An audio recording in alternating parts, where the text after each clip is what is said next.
ओम सर्वे भवन्तु सुखिनः सर्वे सन्तु निरामयाः सर्वे भद्राणि पश्यन्तु मा कश्चित् दुःखभाग् भवेत्। माननीय सज्जनों, जैसे हमारे विक्रम संवत में जब भी हम अपने हिंदी के महीनों का प्रारंभ करते हैं, वर्ष का प्रारंभ सदैव चैत्र मास शुक्ल पक्ष की प्रतिपदा तिथि से माना जाता है। वैसे ही अंग्रेजी महीनों का प्रारंभ जनवरी महीने से होता है। जनवरी महीना प्रारंभ जनवरी से करके दिसंबर तक 12 महीने होते हैं। हिंदी महीनों के प्रारंभ में जैसे प्रथम मास का नाम चैत्र मास है, तो चित्रा नक्षत्र की प्रधानता की वजह से उसको चैत्र कहते हैं। स्वाभाविक है अंग्रेजी महीनों का प्रारंभ भी जो हुआ जैसे जनवरी, तो जनवरी नाम उसका क्यों पड़ा। ऐसे ही प्रत्येक क्रम से आने वाले जो महीने हैं जनवरी से दिसंबर पर्यंत, उनका एक नाम क्यों पड़ा, ये जिज्ञासा स्वाभाविक मन में उद्बुद्ध होती है, उठती है। मैंने सोचा कि इस विषय में कुछ आपसे निवेदन किया जाए, अतः मैं इसको प्रारंभ करता हूँ कि जनवरी से दिसंबर तक महीने का इतिहास क्या है। पाश्चात्य देश में इटली देश है और उसकी राजधानी रोम है। रोम शहर को जिस पुरुष ने स्थापित किया उसका नाम रोम्युलस था। इस शहर में जूलियस सीजर नाम का एक प्रसिद्ध योद्धा हो गया। बहुत बड़ा योद्धा था, बहुत बड़ा विद्वान भी था। वह केवल योद्धा ही नहीं था, अप्रतिम विद्वान, बहुत बड़ा लेखक, बहुत बड़ा गणितज्ञ, काय विद्या अर्थात शरीर विद्या को जानने वाला, पंचांग को बनाने वाला, राजकार्य में एक श्रेष्ठ पुरुष माना गया है। रोमन लोगों के युद्ध देवता का नाम है मार्स। मार्स मंगल को भी कहते हैं, अतः इसे सब देवताओं में श्रेष्ठ समझा जाता है। इस शहर में मार्स देवता के कई सुंदर देवालय भी हैं। यहाँ के योद्धागणों द्वारा लड़ाई में जाने से पहले मार्स देवता को प्रसन्न करने के लिए, उन्हें अर्पण करने के लिए 2 बत्तख पिंजरे में ले जाने की प्रथा थी। उद्देश्य हरा करता था कि बत्तखों ने दिए हुए दाने यदि खा लिए तो वे समझते थे कि देवता प्रसन्न है और लड़ाई में विजय अवश्य मिलेगी, किंतु बत्तखों ने यदि दाने नहीं खाए तो उसका अर्थ निकाला जाता था कि युद्ध में हार अवश्य होगी। इस कारण से सर्वप्रथम अंग्रेजी मास का पहला मास, पहले प्रारंभ में जब शुरू हुआ अंग्रेजी महीनों का प्रारंभ, तो सबसे पहले अंग्रेजी महीने के पहले महीने का नाम मार्च अर्थात मार्च आरंभ हुआ। मार्च से प्रारंभ हुआ और कई वर्षों तक यह क्रम प्रचार में रहा, परंतु महापुरुष जूलियस सीजर ने इस क्रम को बदलने का निर्णय लिया। अपने पंचांग में प्रथम मास जनवरी से आरंभ किया, जिसे यूरोप के सब राष्ट्रों ने मान्यता दी। यह प्रथा आज तक प्रचलित है, अभी तक चल रही है। अंग्रेजी मास के नामकरण के अंतर्गत रोमन देवताओं का घनिष्ठ संबंध रहा है। यह प्रत्येक मास के नामकरण से अपने आप सिद्ध हो जाता है। जैसे हम जनवरी को लेते हैं, जनवरी महीना, हिंदू जाति में गणेश पूजा जिस तरह सर्वप्रथम शुभ और आवश्यक समझा जाता है, भगवान गणपति की वंदना, उनकी पूजा, उसी तरह रोम के लोग इटली देश में जीनस देवता को सर्वश्रेष्ठ और शुभ समझते हैं। इस देवता के 2 मुख हैं, एक आगे की ओर, एक पीछे की ओर, जिसके कारण वह 2 दिशाओं में अर्थात पिछले और अगले को पूरी तरह से देखता है। इसी देवता की दृष्टि के आधार पर, आगे भी दृष्टि रखना पीछे भी दृष्टि रखना, इस आधार पर इस मास को प्रथम मास के नाम से बनाने का निर्णय लिया गया और इसे वह सम्मान प्राप्त हुआ। और जेनस शब्द के आधार पर जनवरी नाम रखा गया, जिससे मनुष्य को पिछले व अगले मास और वर्ष का स्मरण नित्य बना रहे। अब फरवरी को लेते हो, जिसे हिंदी में फरवरी कहते हैं, फरवरी।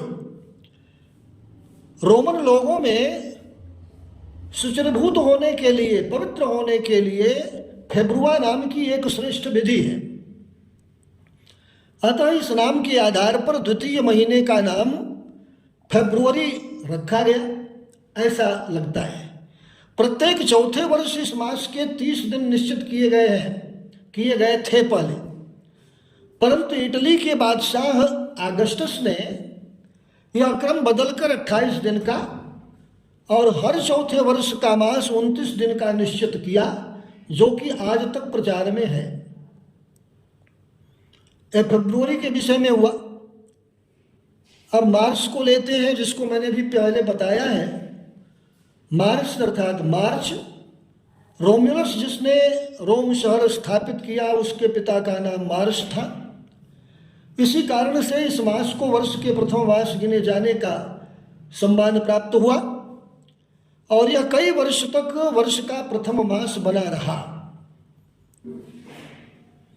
रोमन लोगों का युद्ध देवता मार्स अर्थात मंगल होने के कारण इसे प्रथम मास का स्थान प्राप्त है। वीर योद्धा और धुरंधर विद्वान पंचांगकर्ता जूलियस सीजर ने अपने पंचांग में जनवरी मास को प्रथम मास निश्चित करने के कारण इसे तीसरे मास का स्थान प्राप्त हुआ। अब अप्रैल को लेते हैं। यह एक लैटिन शब्द है। वास्तव में अपेरेरिया यह एक शब्द है जो लैटिन का शब्द है। इस शब्द का अर्थ होता है खोलना, ओपन करना, खोलना। निसर्ग देवता, प्रकृति देवता अपने ठंड काल की निद्रा से जागृत हो इस महीने में वृक्षों को नए पत्ते प्रदान करते हैं। इसी कारण इस मास के नाम की उत्पत्ति हुई। अंग्रेजों के राज्य में इसे खर्चिक वर्ष का प्रथम मास, जिसको आप अंग्रेजी में फाइनेंशियल ईयर कहते हैं, का स्थान उसे प्राप्त हुआ। यह प्रथा आज तक कायम है, परंतु जिन लोगों को कोई उद्योग और धंधा नहीं रहता, वे लोग दूसरों की चेष्टा विफल करने के लिए अपना समय व्यतीत किया करते हैं। उस समय भी यही था, इसीलिए इस मास के प्रथम दिन को ऑल फुल्स डे, सर्वमूर्खों का दिन समझने लगे, जो प्रथा इनके न प्रकारेण आज भी है, लेकिन बहुत कम हो गई है। अब मई या मई मास के विषय में आपको कुछ बताता हूं। पाश्चात्य देशों के धर्म ग्रंथों में अटलास नाम का अटलास नामक राक्षस का वर्णन है। यह राक्षस पृथ्वी को अपने बाहुबल पर तोला, भुजाओं पर तोला करता था। यह पाश्चात्य देश के लोगों का विश्वास है, उनकी मान्यता है। अब उन लोगों की मान्यता के अनुसार इस राक्षस के मैया नाम की एक लड़की थी। मैया यह लैटिन शब्द है जिसका अर्थ होता है बढ़ना, वृद्धि को प्राप्त होना। इस मास में पृथ्वी पर सब चीजें विपुल प्रमाण में मिलती हैं। इस इस महीने में चूंकि इसका संबंध इस विशेष, जिसका नाम मैया था, इस प्रकार की एक लड़की का उल्लेख उनके शास्त्रों में मिलता है, उसको स्मरण करने के लिए, स्मरणार्थ, उसको स्मरण में ले आने के लिए इस महीने का नाम मई रखा गया। और प्रथम दिन को, जो उसका प्रथम दिन होता है, उत्सव के रूप में उसे मनाते थे, मानते हैं। इस दिन गांव के सब लड़के और लड़कियां एक होकर नाचते हुए गाते हैं। किसी सुंदर लड़की को फूलों के पोशाक से सजाकर नाचते गाते उसे मे क्वीन अर्थात मई रानी कहते हैं। और यह प्रथा शहरों की अपेक्षा खेड़ों में, गांवों में अधिक प्रमाण में दिखाई देती है और आज भी किसी न किसी रूप में प्रचलित है। अब जून को लेते हैं। जूनो, जूनो रोमन शब्द है, यह एक रोमन देवता का नाम है और इसी कारण जूनियस यह नाम वहाँ के श्रेष्ठ कुल के लोगों के सम्मान के निमित्त से रखने की प्रथा थी। इसी देवता के नाम से इस मास के नाम की उत्पत्ति हुई है, ऐसा स्पष्ट है। जूनो एक रोमन देवता, उन्हीं के नाम पर इस महीने का नाम जून रखा गया। अब जुलाई को ले लीजिए, जूलियस शब्द है। इस मास को रोमन के लोग क्विंटिलस यानी पांचवा कहते हैं। क्विंटिलस पांचवा।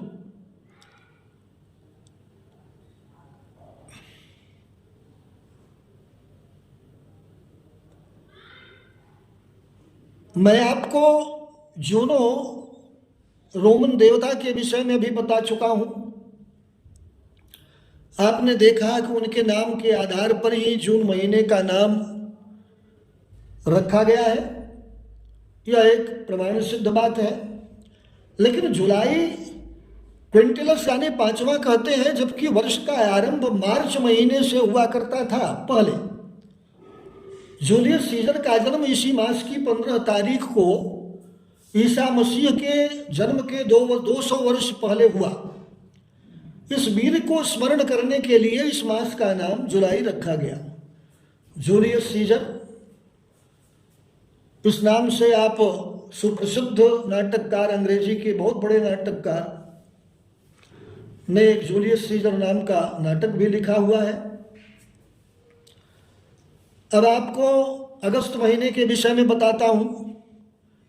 ऑक्टोवियस नाम से इस महीने का नाम रखा गया है। रोम के शहर में ऑक्टोवियस नाम का एक राजा हो गया, जिसके राज्य में जनता को हर प्रकार का सुख मिला करता था। इसी कारण अगस्त दी महान की संज्ञा उसे दी गई। इस राजा के राज्य में कई महत्वपूर्ण घटनाएं हुई, जिनका स्मरण रोम के लोग आज भी करते हैं। रोम का इतिहास आप पढ़ेंगे तो उसमें मिलेगा। इसी कारण इस मास का नाम अगस्त ऐसा रखा गया। सेप्टेम या लैटिन शब्द है, जिसका अर्थ होता है सातवां। वर्ष का आरंभ जब मार्च महीने से हुआ करता था, तब यह मास सातवां था, परंतु जूलियस सीजर के जनवरी को वर्ष का प्रथम मास का स्थान देने के कारण इसका क्रम नवा हुआ। अब इस कारण से इस मास के नाम की उत्पत्ति हुई सेप्टेम। इसका अर्थ सातवां है, इसी से सितंबर पड़ा। अक्टूबर को लेते हैं। ऑक्टो यह लैटिन शब्द है, जिसका अर्थ 8 है, अष्ट। परंतु जैसा मैंने अभी बताया है, इसका क्रम आज 10वां है, किंतु इस मास की उत्पत्ति इसी कारण से हुई जब मार्च महीने से वर्ष का प्रारंभ था।